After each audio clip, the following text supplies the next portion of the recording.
Hi, welcome to Little Sprouts Learning Garden. We're a home daycare that focuses on the total child, mind, body, and spirit. We grow a lot of our own food, chemical-free, and we focus on healthy foods, taking care of our bodies, and learning about taking care of the earth, building social skills and other important skills for school readiness.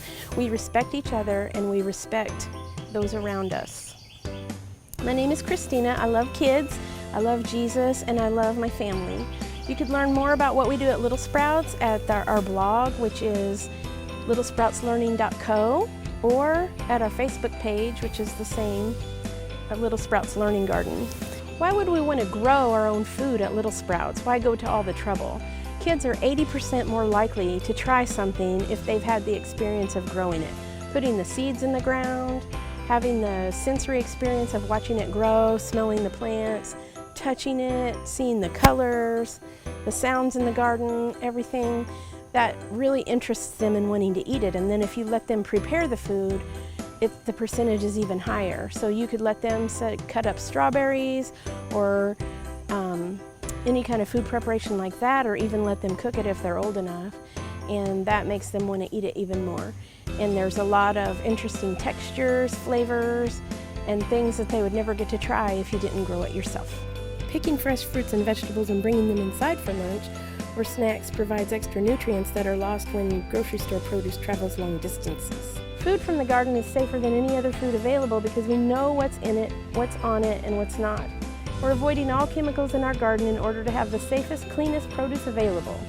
Day after day I hear about foods being recalled and I think I don't have to worry about that because I grew this spinach myself, or this baby food didn't come from the store. Walking outside to get groceries from the yard instead of having to drive to the store is super convenient.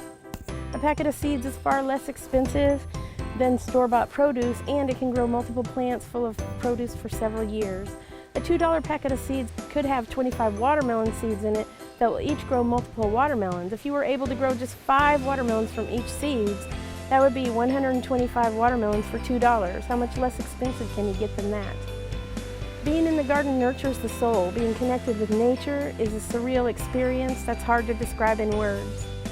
There are benefits in the soil, in being surrounded by the tastes. What are you trying, Elliot? The kohlrabi? What do you think? Good. Smells, sounds, and textures in the garden. The sensory experiences provided by time in the garden are unparalleled by any other learning experience that I know. Learning about life cycles, habitats, and natural relationships does something to change a person. I want that for my kids. Gardening builds self-esteem. Kids learn skills in the garden that can be used throughout their lives.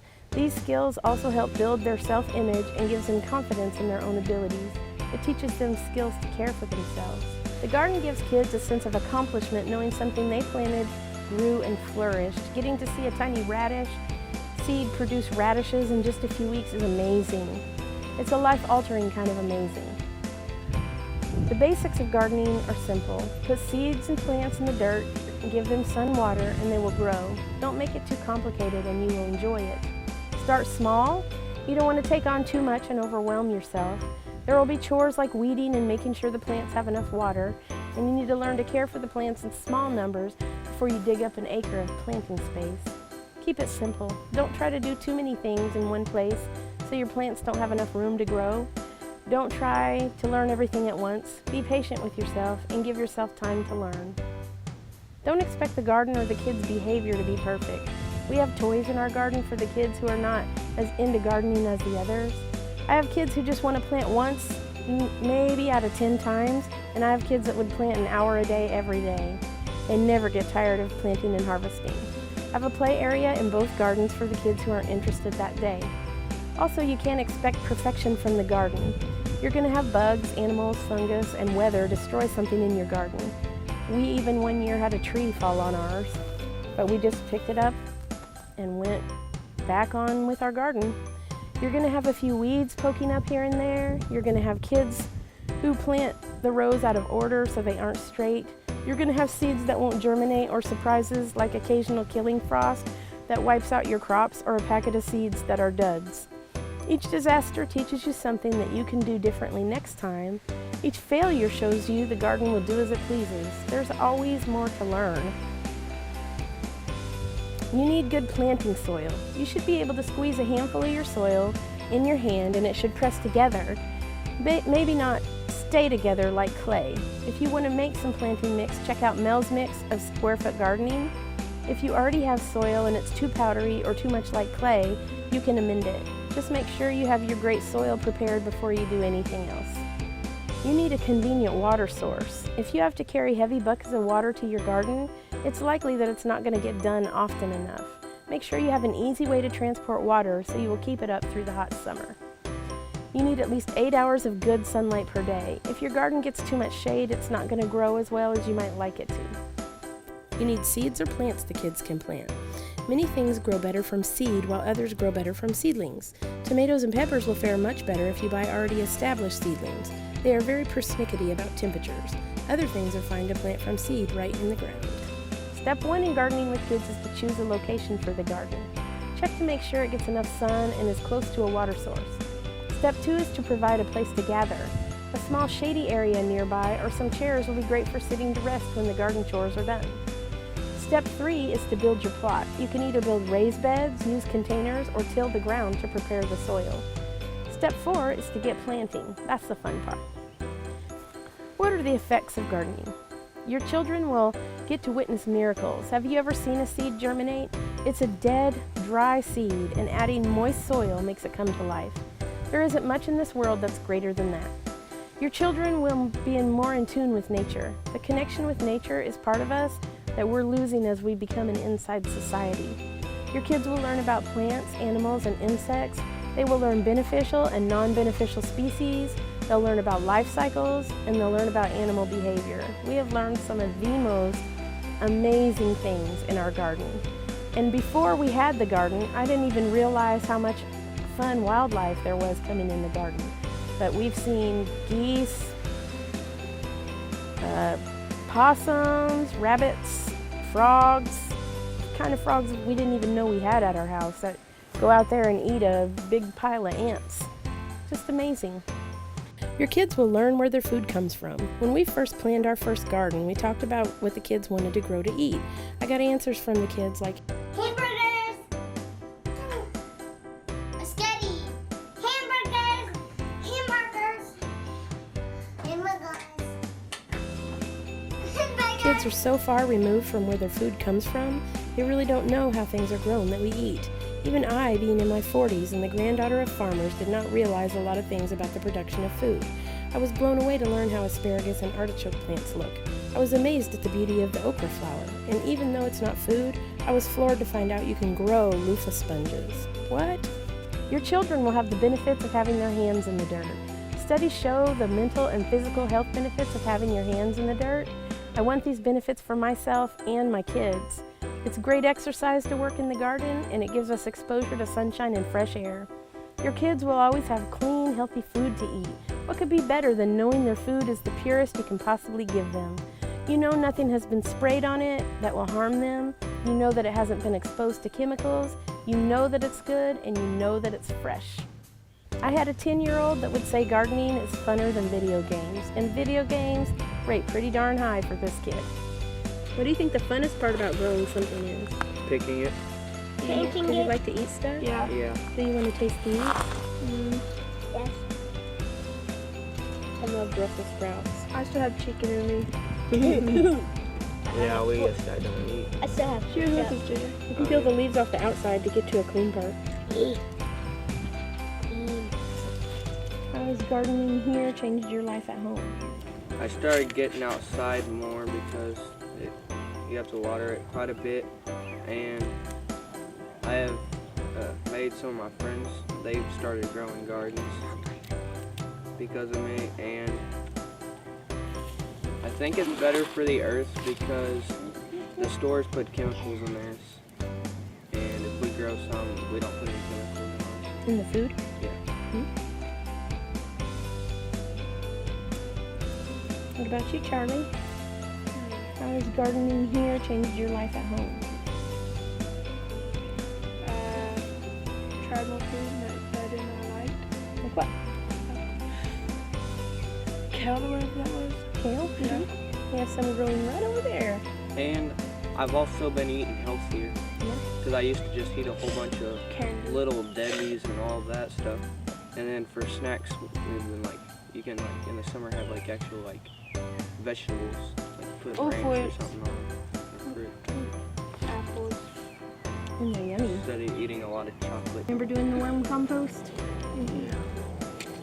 A whole bunch of worms on there. Mm-hmm. Do you remember what the kind of worms they are? Earthworms? No. Bigger ones? Yep, they're wigglers. Yes, yes. I have children whose parents say they will no longer eat French fries at restaurants.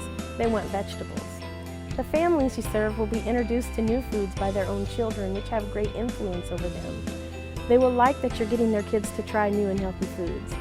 They have learned a lot about different types of vegetables because I tend to fix the same ones over and over again, and it can be pretty boring, I guess, for kids. But anyway, and I'm kind of picky, I guess, so that tends to rub off on them. But they come home talking about different vegetables that I had never even heard of, or can pronounce, because there was one that was kohlrabi. And I didn't even know what it was, or they were coming home telling me about it and how they would eat it, all that kind of stuff. And, we never had a garden when I was growing up. My grandparents did, and we weren't in this thing, but since the garden started here, we had 2 raised beds at our house, and the boys' plants, whatever. It's not nearly as organized as this one is, but we had all kinds of different types of vegetables, and that was in the garden last year. Well, they talk about all the food that they plant and how interesting it is. And they get to eat it, which is very fun for them because they get to actually get hands-on food that's healthy for them. All the nutrients they get from homegrown food is a lot better than buying at the store. So we do it at home also. It just teaches the children that, working together makes something really good that we can be proud of. There's those accomplishments that we haven't seen. Something can come from a little seed into a big plant that can, I promise you, if you give it time, your garden will change your kids. Even my husband, who helps me in the garden, has received benefits from the garden we grow with the kids.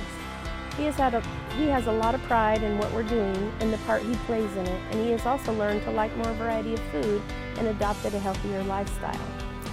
You will have the most amazing sense of accomplishment from teaching your kids to grow things while you learn yourself right alongside them. I did not start this knowing how to do it. I have been trying to grow a garden with my little people for more than 15 years. I finally learned it was our soil that was the main problem, and things took off from there. There are many garden curriculums that can help you teach the kids even more than you're learning outside working in the garden. The USDA has free curriculums on their website, Red Leaf Press has garden curriculum available, and Junior Master Gardener has a program available to order online that's awesome as well. Those are just a few right off the top of my head, but there's a lot out there. We do many vegetable games and activities inside. We play healthy food bingo, vegetable hide and seek. I found some! I found a carrot!